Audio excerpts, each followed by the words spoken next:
రాష్ట్ర వ్యవసాయ శాఖ మంత్రులు సర్వేపల్లి నుండి పోటీ చేస్తా ఉన్నారు. వారు గెలిచేటువంటి అవకాశం ఉన్నది. అలాగే బుగ్గన రాజేంద్రనాథ్ రెడ్డి గారు ఆర్థిక శాఖ మంత్రులు, వారు కర్నూలు జిల్లా డోన్ నుండి ప్రాతినిధ్యం వహిస్తా ఉన్నారు. వారు గెలిచే అవకాశం ఉన్నది. అలాగే కె అహ్మద్ బాషా గారు రాష్ట్ర ఉప ముఖ్యమంత్రి కడప అసెంబ్లీ నియోజకవర్గం నుండి పోటీ చేస్తా ఉన్నారు. వారు ఈ ఎన్నికల్లో స్వల్ప ఆధిక్యతతో గెలిచే అవకాశం ఉన్నది. శ్రీ పెద్దిరెడ్డి రామచంద్రారెడ్డి గారు సీనియర్ మంత్రివర్యులు పొంగనూరు అసెంబ్లీ స్థానం నుండి ప్రాతినిధ్యం వహిస్తా ఉన్నారు. వారు ఈ ఎన్నికల్లో భారీ మెజార్టీతో గెలిచేటువంటి అవకాశం ఉన్నది. అలాగే శ్రీమతి ఉషశ్రీ చరణ్ అనంతపురం జిల్లా పెనుగొండ నుండి పోటీ చేస్తా ఉన్నారు. వారు అతి స్వల్ప తేడాతో ఓటమి చవి చూసేటువంటి అవకాశం ఉన్నది. అలాగే గుమ్మనూరు జయరాం గారు, వారు వైఎస్ఆర్ కాంగ్రెస్ పార్టీ వైఎస్ జగన్మోహన్ రెడ్డి గారి మంత్రివర్గంలో మంత్రిగా ఉంటూ సీట్ల సర్దుబాటులో వైఎస్ఆర్ కాంగ్రెస్ పార్టీ నుండి బయటికి వెళ్లి తెలుగుదేశం పార్టీలో చేరి అనంతపురం జిల్లా గుంతకల్లి నుండి పోటీ చేయడం జరిగింది. తెలుగుదేశం పార్టీ అభ్యర్థిగా వారు గుంతకల్లి నుండి ఓటమి చవి చూడనున్నారు.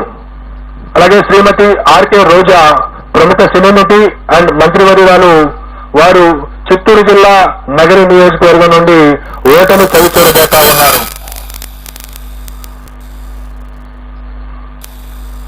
అలాగే మరికొన్ని కీలకమైనటువంటి నియోజకవర్గాల యొక్క ప్రస్తావన కూడా చేయాలి.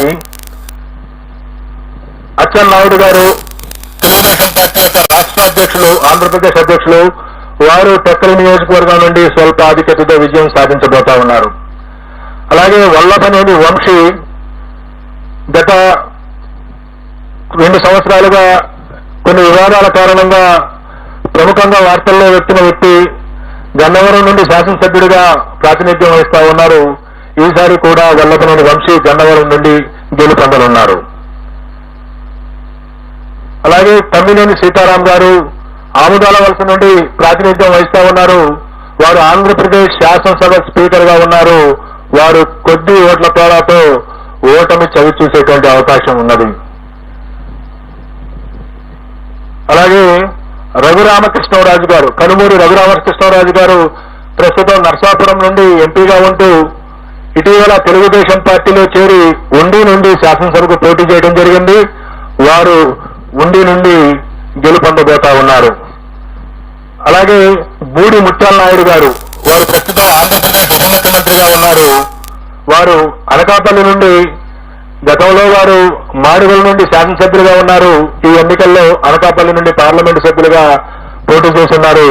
వారు భారతీయ జనతా పార్టీ అభ్యర్థి సీఎం రమేష్ చేతిలో ఓటమి చవిచూడనున్నారు. అలాగే వైఎస్ఆర్ కాంగ్రెస్ పార్టీ యొక్క ముఖ్య నాయకులు శ్రీ విజయసాయి రెడ్డి గారు, వారు నెల్లూరు పార్లమెంటు నుండి పోటీ చేయడం జరిగింది. వారు నెల్లూరు పార్లమెంటు నుండి ఓటమి చవిచూడబోతా ఉన్నారు. రాష్ట్రంలో హోరాహోరీ పోటీ జరిగినటువంటి పార్లమెంటులో అమలాపురం పార్లమెంటు, రాజమండ్రి పార్లమెంటు, నర్సరావుపేట పార్లమెంటులో ఫలితం కేవలం 2 లేదా 3 శాతానికి లోబడి ఉండబోతా ఉంది. ఈ విధంగా రాష్ట్రంలో ఉన్నటువంటి 4 రాజకీయ పార్టీల యొక్క ముఖ్య నాయకుల యొక్క గెలుపు ఓటముల్ని మనం చర్చించుకున్న తర్వాత ఈ ఎన్నికల్లో కీలకమైనటువంటి అంశాలను కూడా నేను ప్రస్తావించవలసి ఉంటుంది.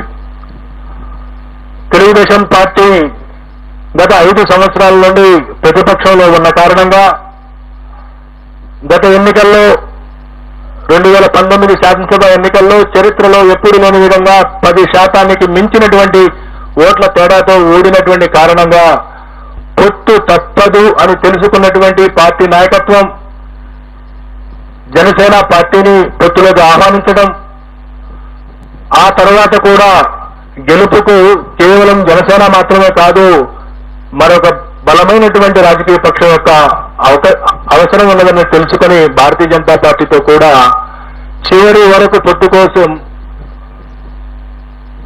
కోసం ప్రయత్నం చేసి భారతీయ జనతా పార్టీని కూడా పొత్తులో కలుపుకున్నటువంటి పరిస్థితిని రాష్ట్ర ప్రజలందరూ చూశారు.